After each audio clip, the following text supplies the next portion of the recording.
Hello, Opening Pathways viewers. This is Tom Lenoble, and it's great to be with you again. Boy, do I have someone special with us today. I have Sam Mitchell, who's the executive director of Autism Rocks and Rolls Corporation. And I also know that Sam is an avid podcaster. Sam, welcome to the show. Hey, thanks for having me on, buddy. Good to be here. It's good to have you. I would love for you to tell us just a little about your business and what sparked your idea to start it. Well, it really started. I joined my high school's media club, and I just fell in love with the podcasting so much. I decided to not wait till college to expand my skills, and that was when Autism Rocks and Rolls was born.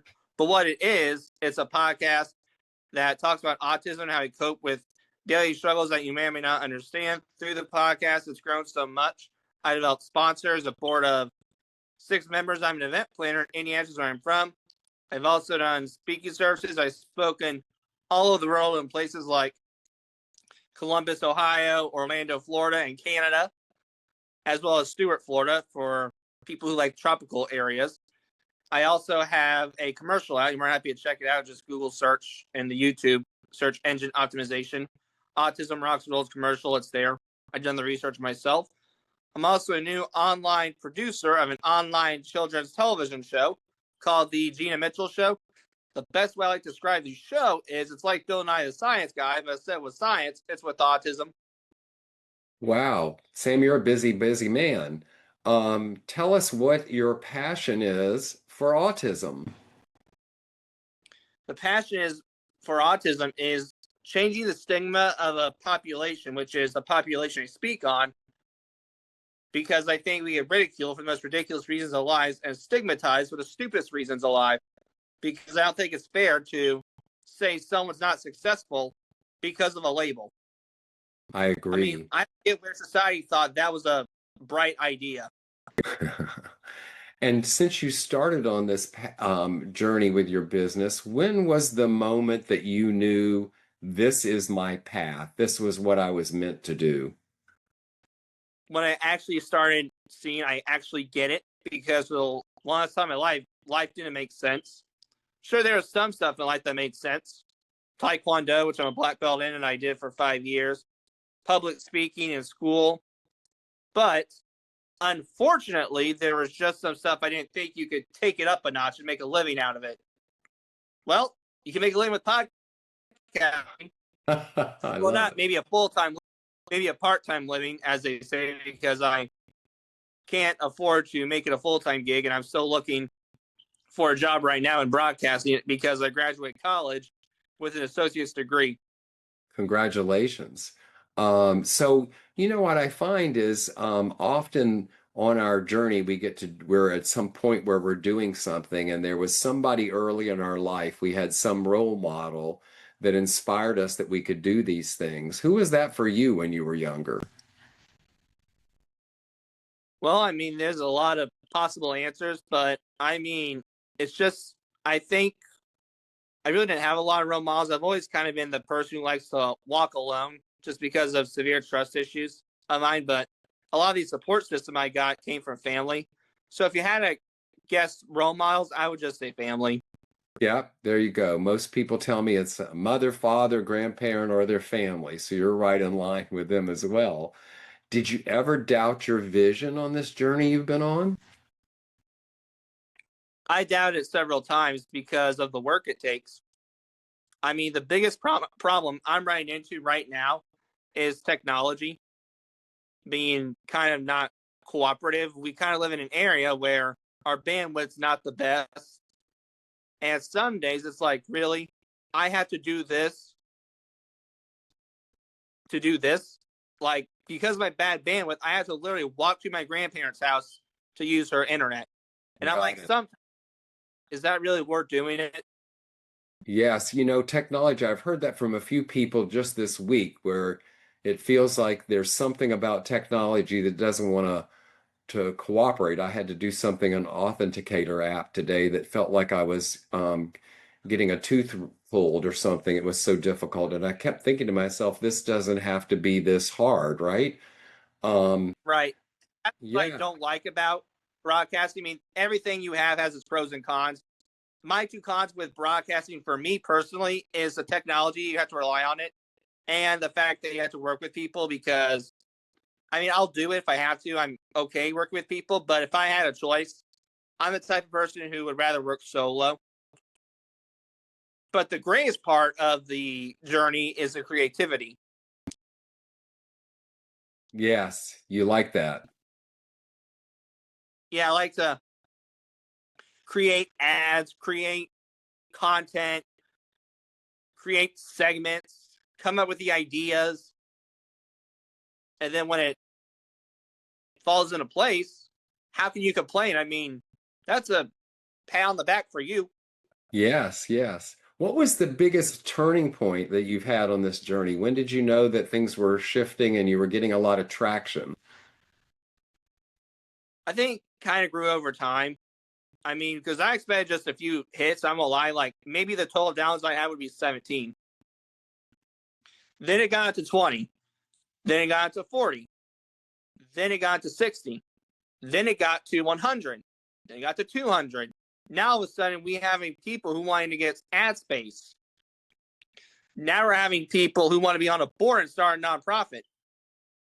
Now we're having events all of a sudden. Now I'm getting invited to speak, but it's not just your typical school speech you do. It's on a platform with professionals. Got it. How do you decide, Sam, when you are working on something, when you know you need to pivot to something else, or that you just need to keep pushing through on what you're working on? How do you figure that out? Okay, that's a challenge actually right now, because my problem is I'm the type of person who, when it starts the work, he likes to end the work and not do anything else until the work is completed. That includes like skipping meals, skipping sleep. But I've come to terms that's just not realistic. It's just not. Like No, today, it's right now, not. I have a podcast, and I have not stopped today until our scheduled time frame. Yeah, well, it sounds like that's a good idea to be thinking about how you put some space, some buffers in there, right? Because eating and Right. having a Actually, sleep important. I did take a break from editing. I did a little bit of other computer work. Good, good, good. Have you had a mistake along the journey that turned out to be a big success?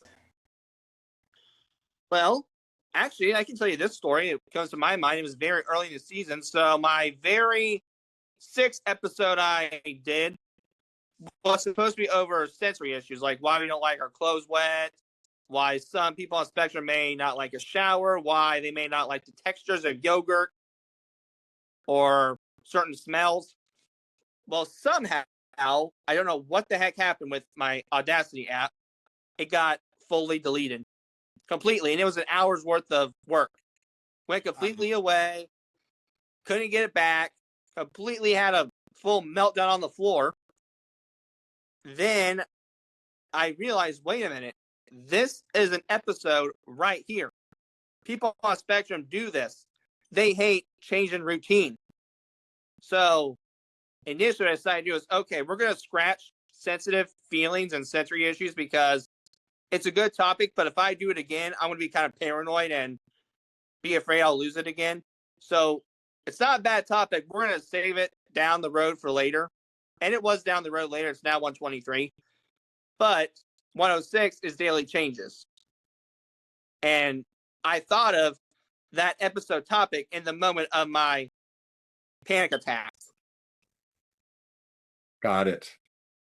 Yeah, so that's an interesting thing to have happen and have to sort through that. How do you bring yourself back to center? Right. Bringing myself back to center is the way I do is I don't solve the problem. Well, I don't stop thinking about it until it's solved. So it's And it's solved. not the healthiest.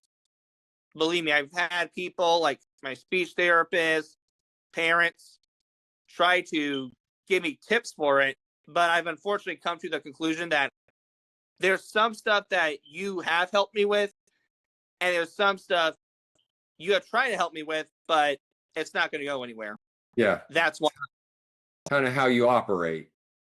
Yep, that's how I operate. We Yeah, actually have running that because right now I don't drive just because of the anxiety I have with it, and it started driving bananas because of independence. And I want to learn to drive, but unfortunately, the way the people teach driving, while I get why it has to be done that way, I can't learn that way. I see. Sounds like we need special driving teachers to help understand that we all don't learn the same way, right? They do have it, but my problem is even someone being there, whether it's special driving instructor or not, because I'm nervous they're going to yank the wheel or Uh, slam the brakes down. And I'm not saying that's not a bad thing. You have to do it or I'm going to crash in the ditch. But here's the kicker. You doing that gives me the worst anxiety alive. wow. Interesting. Well, tell me this, Sam. What impact have you made so far that you're most proud of? I would say the most proud impact I made on people is when someone actually can get what I've been through and see that they're not the only one in their shoes, because I've been in points in my life where I thought I was the only one going through this. And I think, though, as humans, when we get so down in the hole, we think we're the only ones going through this. And it's selfish, but I think that's just human nature. Doing these interviews and these podcasts make me realize, oh, I'm not the only one who's having a bad day. Nope. And there's There you people go. who listen to my show who have actually, while listening to it, they nodded and they felt relieved because they finally understood why they hate their routine change, or they actually not because they actually feel happy that someone else gets why they don't like their routine change. Interesting, Sam. Yeah, sometimes our routines are important to us, and changing them up can create anxiety. I would imagine for you that gets even bigger than some people feeling that too.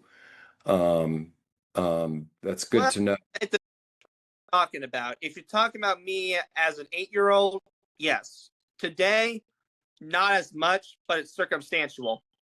It's very circumstantial. Because of It's what's the going level on. of importance. If it's extremely important, yes, my mind goes to tedious structure routine mode. With Autism Rocks and Rolls, that's like that every day. But with something like if I'm going to eat a hot dog or a hamburger, whatever. Yeah, I got it. How does Sam define success? What does success mean to you? Success means to me what you do in your life is making you happy, and you're not just being in the bedroom all day unless you absolutely have to.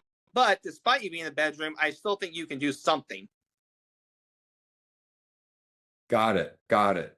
So when you are thinking about what you do, what is the thing that you do that means the most to you and you protect it the most in your business? What are you doing with your Autism Rocks and Rolls business that is means the most and you don't let anybody compromise it? Probably the podcast itself. I'm very tedious with how I like my episodes and the way I like it edited and the way I produce the content on what it is too. I might take suggestions, but here's the deal. With the podcast, you guys don't touch it. Don't you dare screw with it. If you do, I'm sticking your head in the oven. But with the nonprofit I have, you guys can do what you want with it. I trust you guys enough that I will bend back a little bit. That was actually an agreement I think we had to have when we were first starting a board was, okay, here's the deal, guys. The podcast is mine, okay? Don't you dare mess with it. If you want to give me a suggestion, sure, I'll do it. I may not do it, but I'm the boss on that. Sorry, you got some of my It's okay. Take your time. There we go. Now, the other one, though, the nonprofit, we came to terms with, okay, I'm going to give suggestions, but you guys say you have the end say. Got it. Got it. So making sure roles and responsibilities are clear. That's good. Right. We're always open up feedback, constructive criticism, Yeah, opinion. listening to each other, but you get to say so on the podcast. They may get to say so on the nonprofit. I hear you. Tell me this, Sam, what's your boldest vision for your nonprofit for the next 5 years? What do you want to make happen in the next 5 years? Well, I would say the boldest vision is to make this just keep growing and make it as big as Goodwill, because I want this to keep growing so big that I still have my mission, but as we talked about, I think before we recorded, it's not enough to make a full-time living. I wish, believe me, when I got out of college, I could just jump right back into Autism Rocks and Rolls. I could say, no job searching. But here we are today. I'm still looking for one. Yeah, well, who knows what might happen, you know? It sounds like you've got a vibrant thing going, and speakers are sought after, and who knows what might happen. I'm encouraged by what you're doing. When things get tough, when things get tense, when things get really busy, what inspires you to keep going? When I have a plan intact, so what inspires me to keep going is getting the problem solved in an odd way. Because the biggest problem I have in life in particular is when you add something new and I have to change up my routine a little bit of just balancing a good work life, social life, podcast life.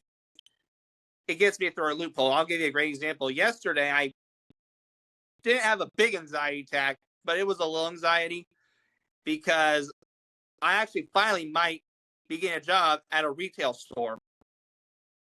Well, before I had this, I had my life divided out where it was just, okay, you know what? It stinks I don't have a job, but you know what? I have my life divided in podcasts, my chores I have to do, and my social life. Now we're adding some work onto the field. I knew when I got a job, or if I did, I'd have to cut back. I knew that, and I'm fine with that. But how much? That's what scares the living crap out of me. And how am I going to balance that? How am I going to balance doing chores and sweeping the rug, maintain a award-winning podcast, still going to a Texas Roadhouse with my friends, and a job at Aldi's? And a job, yes. Yeah. Too much. Have to figure out how to parse it out and how to schedule it to get it all done. And get some rest and eat, right? Yeah, and do the other stuff in life I have to do. Yeah, yeah, yeah. So tell me, if somebody was listening to this and they were just starting out on the path of wanting to do a nonprofit or something they felt really passionate about, what advice would you give them? Well, first of all, if you're into a nonprofit, you need to be aware because you're not in it for the money. Okay, some nonprofits get extremely lucky. Case in point, Goodwill. But the majority of nonprofits, it's endless work for a good cause. And you might be able to get some money out of it. And if you do, I think that's incredible. It shows you're in the right step. But could it be a full-time living? That's a question for the future. I got it. I got it. So Sam, tell me this. If your younger self, when you were younger than you are now, were watching our podcast, what would you tell young Sam? Well, what I would tell young Sam is really give it time and someone's going to find you interesting. Because for the longest time, up until I was 16 years old, I thought, okay, this one friend I have, who is still my friend today, will be the only person who finds me interesting. Now I realize, well, that view is kind of silly because today I've been on podcasts with people who find me interesting. I've gotten guests who find me interesting, and I made some personal friends who find me interesting. Yeah, I think you're pretty interesting, Sam. And if you had told me that at 8 years old, I would have laughed in your face. Yeah, yeah, I bet. Yeah, I bet. You're not only are you interesting, you're really inspiring. You're inspiring others to do great things and to understand more than they know today, which is always useful. I'm interested if you could leave the listeners here one challenge today, what would you challenge them to do? Well, I would challenge them to literally go speak to someone with a physical or mental disability, because at the end of the day, they're humans too, and they deserve some form of connection. I'm not suggesting you have to go be their best friend. If it works out that way, though, great. I'm smiling ear to ear. But if you just say, hi, how you doing? I'm also smiling ear to ear. That's great wisdom and advice, Sam. Thank you. Hey, do me a favor and tell the viewers about your business, where they can find you, and what you need. Well, what I need all the time is just people checking out the podcast, always looking for sponsors. I like to help them out. Just my way of paying it back, I guess, or maybe paying the piper, depending on what you want to say. But you can find me on your favorite social media platforms that are a hard guy to find. You Google me, your search engine optimization, something will pop up. Just don't search Sam Mitchell because you'll get a basketball player, and I haven't done any basketball for a long while. So you probably should search Autism Rocks and Rolls. And once you do, though, you'll find the website and all events coming up, see speaking engagements coming up, and podcast episodes. Some of the work I've done, it's all there. Got it, Sam. Thank you for doing all you're doing, and thank you for being on Opening Pathways today. I've enjoyed having you on the show. Thanks for letting me come on, man. Yep. And to my viewers, this is Tom Lenoble, and I'll see you next time.